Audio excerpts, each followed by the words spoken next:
നമസ്കാരം. V D സതീശന്റെ ഇന്നത്തെ വാർത്താ സമ്മേളനത്തിലെ ഒരു വാചകം കേട്ടപ്പോൾ ദക്ഷിണാമൂർത്തിയുടെ ഒരു സിനിമയിലെ പാട്ടാണ് മനസ്സിലേക്ക് ഓർമ്മ വന്നത്. വട്ടപൂജ്യത്തിൽ നിൽക്കുന്ന മനുഷ്യന്റെയൊക്കെ കോൺഫിഡൻസോടുകൂടിയുള്ള ആ ഡയലോഗും ആ പാട്ടും എത്ര ചേർന്ന് പോകുന്നു എന്ന് തോന്നുകയാണ്. അപ്പോ ആ ഡയലോഗ് തീരട്ടെ, ഇവിടെ മുഴുവൻ കുഴപ്പമാകണം എന്ന് ആഗ്രഹിക്കുന്ന ഒരു പ്രതിപക്ഷമല്ല കേരളത്തിലുള്ളത്. കാരണം ഞങ്ങളും അധികാരത്തിലേക്ക് വരാൻ പോവാ. കേരളം മുഴുവൻ കുഴപ്പമാക്കിയിട്ട് അല്ല ഞങ്ങൾ അധികാരത്തിലേക്ക് വരേണ്ടത്. ഉറപ്പായിട്ട് UDF 100-ലധികം സീറ്റുമായി കേരളത്തിൽ അധികാരത്തിൽ തിരിച്ചു വരും. ഇതൊക്കെ കേരളത്തിലെ ജനങ്ങൾ കാണുന്നുണ്ടല്ലോ. കേട്ടല്ലോ. ഇനി ഏതാണ് ദക്ഷിണാമൂർത്തിയുടെ പാട്ടെന്നല്ലേ? സ്വപ്നങ്ങൾ സ്വപ്നങ്ങളെ നിങ്ങൾ സ്വർഗകുമാരികളല്ലോ, നിങ്ങൾ ഈ ഭൂമിയിൽ ഇല്ലായിരുന്നെങ്കിൽ സതീശനൊക്കെ നിശ്ചലം ശൂന്യമല്ലോ. അതാണ് പറയാൻ ഉദ്ദേശിച്ച പാട്ട്. എത്ര കൃത്യമാണ്. അതായത് മനുഷ്യനെ ഈ ഭൂമിയിൽ നിലനിർത്തുന്നത് സ്വപ്നങ്ങളാണ്. സ്വപ്നങ്ങളെ നിങ്ങൾ സ്വർഗകുമാരികളല്ലോ എന്നാണ്. നിങ്ങൾ ഈ ഭൂമിയിൽ ഇല്ലായിരുന്നെങ്കിൽ, ആര്? സ്വപ്നങ്ങൾ ഈ ഭൂമിയിൽ ഇല്ലായിരുന്നെങ്കിൽ സതീശനെ പോലുള്ളവർ നിശ്ചലം ശൂന്യമല്ലോ. അവിടെ നിന്ന് പോയേനെ. അവിടെ എന്തായി പോയേനെ? ശൂന്യതയിൽ നിന്നേനെ. ഇപ്പോ സതീശനൊക്കെ ഈ വ്യഗ്രത പൂണ്ട് പല കാര്യങ്ങൾ ചെയ്തുകൊണ്ടിരിക്കുന്നത് എന്തിനാണ്? ഞങ്ങൾ അധികാരത്തിൽ വരാൻ പോവുകയാണ്. എങ്ങനെയാണ് ഒരു മനുഷ്യൻ ഇത് പറയാൻ തോന്നുന്നത്? അതായത് സംഘടനാപരമായി തകർന്ന് തരിപ്പണമായിരിക്കുകയാണ്.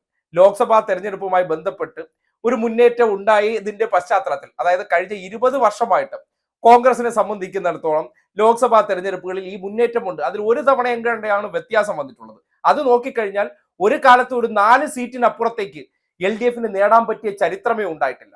അവിടെ നിന്നുകൊണ്ടാണ് ഒന്നുമില്ലാത്ത അവസ്ഥയിൽ തമ്മിൽ തല്ലൽ, ഫണ്ട് മുക്കൽ, നാട്ടുകാരുടെ ജീവൻ പണയപ്പെടുത്തി അതിന്റെ പേരിൽ പിരിവെടുത്ത് കട്ട് തിന്നവർക്കൊക്കെ ഇങ്ങനെ കോൺഫിഡൻസോടുകൂടി അഭിപ്രായം പറയാൻ കഴിയുന്നുണ്ടെങ്കിൽ ഈ നാട്ടിലെ ജനങ്ങളെ സംബന്ധിച്ചുള്ള സതീശന്റെയൊക്കെ ഒരു ആത്മവിശ്വാസം നോക്കിയേ. അതായത് എന്ത് തോന്നിവാസമോ ചെയ്യാം. നമ്മുടെ നാട്ടിൽ ഒരു പ്രതിപക്ഷം എങ്ങനെയാകണം വ്യത്യസ്തമാകേണ്ടത്? ഭരണപക്ഷം ചെയ്യുന്നതിനേക്കാൾ നല്ല കാര്യങ്ങൾ അവർ ഇടപെട്ട് ചെയ്ത് കാണിച്ചു കൊടുക്കണം. ഇപ്പോ വയനാടുമായി ബന്ധപ്പെട്ട് സർക്കാരിന്റെ കാര്യങ്ങളെല്ലാം വൈകുന്നു എന്ന് പറയുകയാണ്.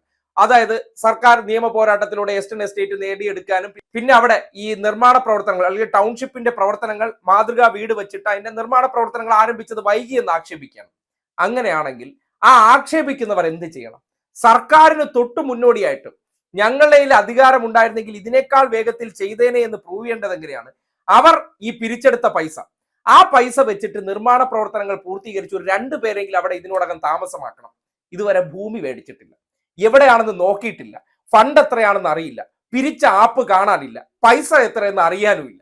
അങ്ങനെയുള്ള ഒരു മാനസികാവസ്ഥയിൽ നടക്കുന്ന വ്യക്തി ഈ നാട്ടിലെ മരണത്തിന്റെ വ്യാപാരികളാകണം. അതായത് ദുരന്തങ്ങളെ കാത്തിരുന്നു കൊണ്ട് അദ്ദേഹം സ്വപ്നം കാണുകയാണ്. ഓരോ ദുരന്തങ്ങൾ കടന്നു വരുമ്പോൾ ഈ ദുരന്തം എന്റെ മുഖ്യമന്ത്രി കസേരയിലേക്കുള്ള പുതിയ രാഷ്ട്രീയ സാഹചര്യമാണ്, എനിക്ക് വീണ് കിട്ടിയ അവസരമായിട്ട് കാണുന്ന ഈ മനുഷ്യനൊക്കെ ഒരു പക്ഷെ അധികാരത്തിൽ ഏറിക്കഴിഞ്ഞാൽ എന്തായിരിക്കും കൂടുതൽ ചെയ്യാൻ ഇഷ്ടപ്പെടുന്നത്? അതായത് പുറത്തു നിന്നിട്ട് ജനങ്ങൾക്ക് ഗുണമുള്ള ഒരൊറ്റ കാര്യം ചെയ്യാൻ പറ്റുന്നില്ല.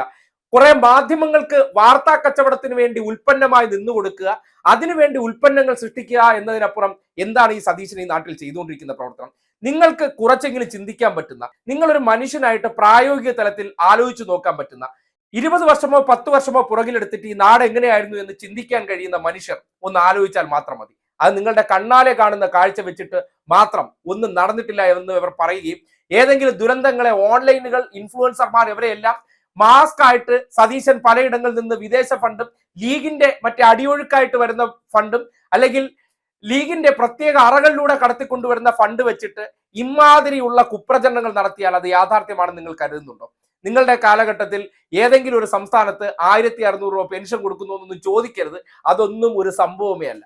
അപ്പോ നമ്മുടെ നാട്ടിൽ ഓരോ ദുരന്തങ്ങൾക്ക് വേണ്ടി കാത്തിരിക്കുന്ന മനുഷ്യരായിട്ട്, ദുരന്തങ്ങൾക്ക് മുന്നേ അവിടെ ഇടപെട്ടിട്ട് ഞങ്ങൾ ഉള്ളത് കൊണ്ടാണ് ഈ ദുരന്തം ഉണ്ടാകാത്തതെന്ന് പറയാൻ പറ്റുന്ന ഒരു ഉദാഹരണം സൃഷ്ടിക്കാൻ പറ്റാത്ത ഒരു പ്രതിപക്ഷ നേതാവ്, അങ്ങനെ അധപ്പതിച്ച ഒരു മനുഷ്യൻ, അയാൾ ഈ വാചകങ്ങളൊക്കെ പറയുമ്പോൾ ദക്ഷിണാമൂർത്തിയുടെ ആ വരികളല്ലാതെ മറ്റെന്താണ് ഓർക്കാൻ പറ്റുക? നിങ്ങൾ ഈ ഭൂമിയിൽ ഇല്ലായിരുന്നെങ്കിൽ സതീശനെ പോലുള്ളവർ നിശ്ചലം ശൂന്യമല്ലോ എന്നല്ലാതെ മറ്റെന്ത് പറയാൻ?